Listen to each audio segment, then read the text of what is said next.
రాష్ట్ర వ్యాప్తంగా మంచినీటి సరఫరా విభాగం, వీధి లైట్లు, పార్కులు, పంప్ ఆపరేటర్లు, వాల్వ్ ఆపరేటర్లు, ఫిట్టర్ కూలీలు, వర్క్ ఇన్స్పెక్టర్లు, కంప్యూటర్ ఆపరేటర్లు, డివైడర్ల మీద ఉండేటటువంటి గార్డెన్ మెయింటెనర్స్, ఇటువంటి ఇంజనీరింగ్ విభాగంలో పనిచేసేటటువంటి కార్మికులందరూ కూడా చాలనటువంటి జీతాలతో జీవిస్తున్నారు. 13,050 రూపాయలు పిఎఫ్ ఈఎస్ఐ కటింగ్ బోను, 13,050 రూపాయలు ఒక నెలకి వాళ్ళకి జీతం ఇస్తున్నారు.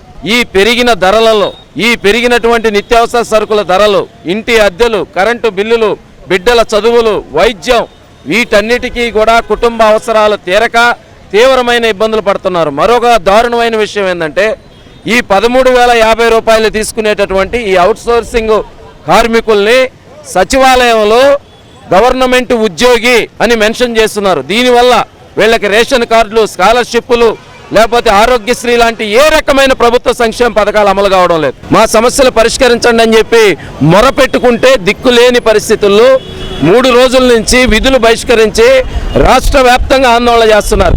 కానీ మన మంత్రి గారు కానీ, ఈ కూటమి ప్రభుత్వం కానీ మేనమేషాలు లెక్క పెడుతున్నారు. వేతన సవరణ కమిషన్స్ కేంద్ర ప్రభుత్వం కనీస వేతనం ఏ కార్మికుడికి కూడా ప్రభుత్వ రంగమైనా ప్రైవేట్ రంగమైనా 26,000 తక్కువ ఉండకూడదని నిర్ణయించారు. కానీ ఈరోజు ఇక్కడ 13,000 రూపాయలకి బతుకుతున్నారు. తక్షణమే ఈ రాష్ట్ర ప్రభుత్వం స్పందించాలి. ప్రజలకు కూడా ఈరోజు అసౌకర్యం కలుగుతా ఉంది వీళ్ళ సమ్మె వల్ల.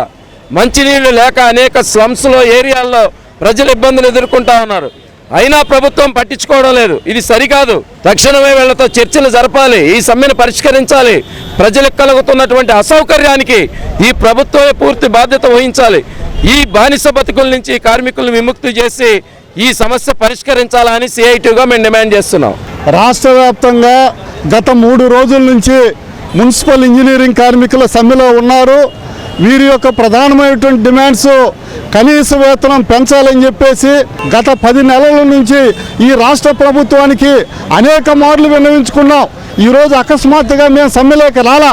ప్రజలు కూడా దీన్ని అర్థం చేసుకోవాలని చెప్పేసి మేము మున్సిపల్ ఇంజనీరింగ్ కార్మికులు సిఐటిగా మేము విజ్ఞప్తి చేస్తూ ఉన్నాం. ఈరోజు అకస్మాత్తుగా ఈ ఆందోళన జరిగినటువంటి పరిస్థితి కాదు. గత 10 నెలల నుంచి అనేక దఫాలు రాష్ట్ర ప్రభుత్వం దృష్టికి, సాక్షాత్తు ముఖ్యమంత్రి గారి దృష్టిగా తీసుకెళ్ళాం. అయినా కూడా కాలయాపన చేశారే తప్ప ఎక్కడ కూడా ఇదిగో మీకు జీతాలు పెంచుతాం, మీరు రాండి అనేటువంటి పద్ధతుల్లో చెప్పలేదు.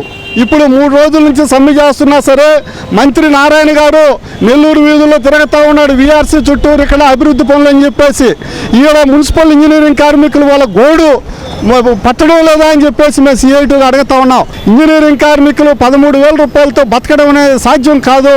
కాబట్టి ఇదేదో మేము గుంతమ్మ కోరికలు కూడా అడగటం లే, కనీస వేతనం అడుగుతూ ఉన్నాం, ప్రభుత్వ సంక్షేమ పథకాలు అడుగుతూ ఉన్నాం. వాటిని కూడా అమలు చేసేదానికి ఎందుకు ఇంత తాత్సారం చేస్తున్నారో, వీళ్ళేమన్నా దళితులు, గిరిజనులు, బలహీన వర్గాలకు చెందినటువంటి వాళ్ళని ఏమన్నా వీళ్ళు ఆలోచిస్తున్నారో అర్థం కావట్లేదు.